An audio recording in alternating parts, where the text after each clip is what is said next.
So now we get the real exciting part of this, to show what happened to the image and how the image was formed, right? How the image is formed. So remember we spoke about earlier that interest got peaked again in the late 1800s when they took a picture of it, and it on the photographic negative, the shroud pops up like we see the image of Jesus Christ.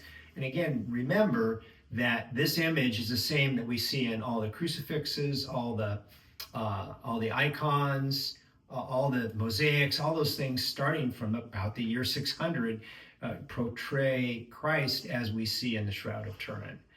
And so how did that image get there? So it is not a paint, it's not a dye, it's not a scorch, and it's not a photograph.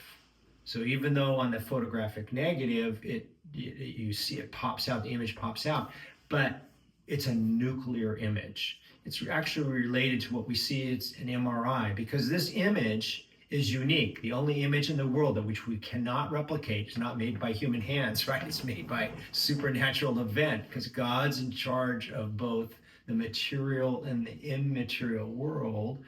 It is on the upper 0.2 microns of the flax fibrils.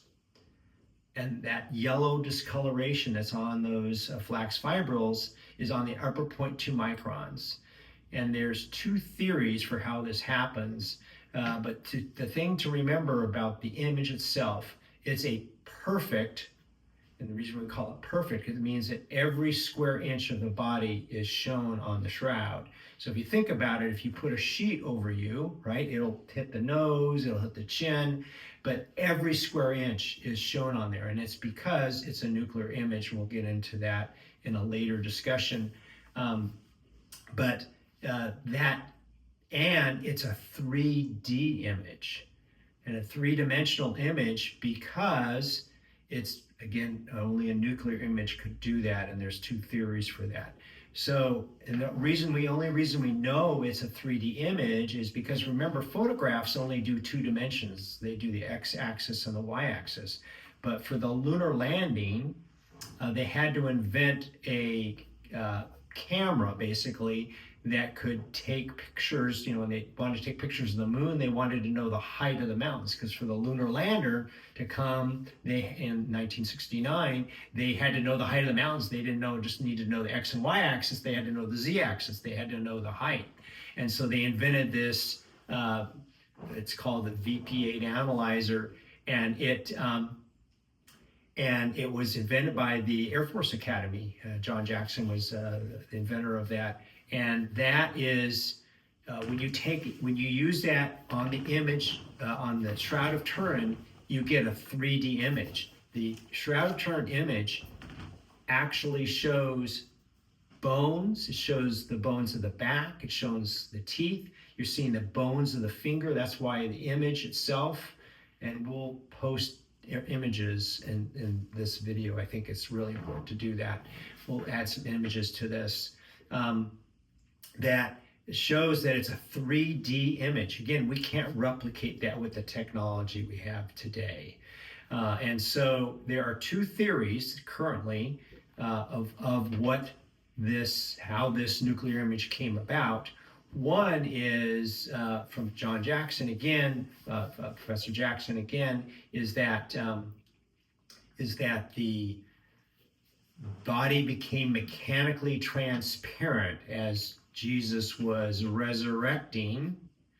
The cloth is falling through the body, and that would give this image, but it doesn't explain the 3D aspects, and doesn't explain, there's a number of enigmas that it doesn't explain. And the second one is what we call the particle radiation hypothesis.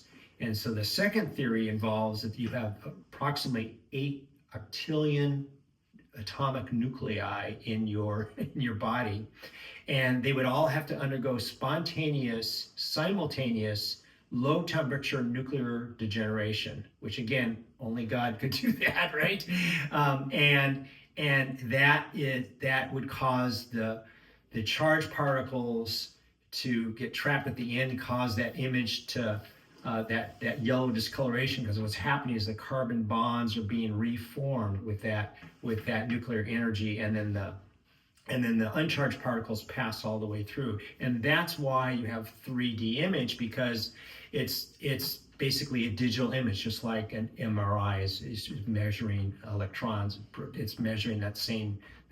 So that is why the nuclear image, this fits most of the enigmas. We'll probably go into more detail on that in a later segment, because it's really important to understand that this also relates to the Bible, because remember, in the Transfiguration, Jesus's face was white, shone white, and his clothes shone white.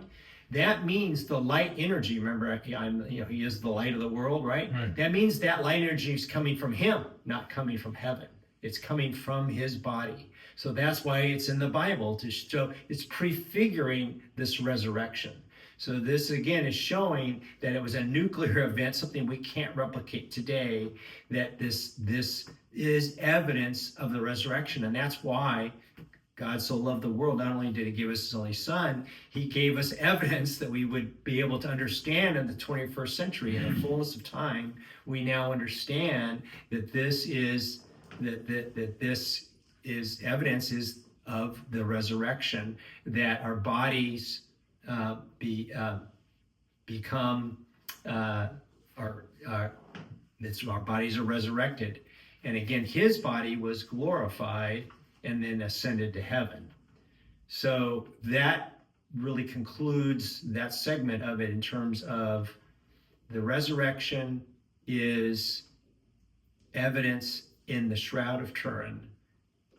There's a scientific journal that's been published for years, and the vast majority of scientists that have studied this have said that there's no question this is the evidence of the resurrection, and it's also evidence of that he was fully human nature, fully divine nature, and we'll get into that in the next segment. Just one comment or question, really. The term glorification, how does that relate to the science of what happened? Well, again, only divine can do that. So so Jesus Christ had two natures. He had a fully human nature, and that's what was resurrected. But there's that hypostatic union with the divine nature is what allowed him to resurrect, right? So whereas Mary was assumed she can't do herself, but God, the second person of the Trinity, is causing that resurrection. So that's showing that again, he has a fully human nature and a fully divine nature. Yeah.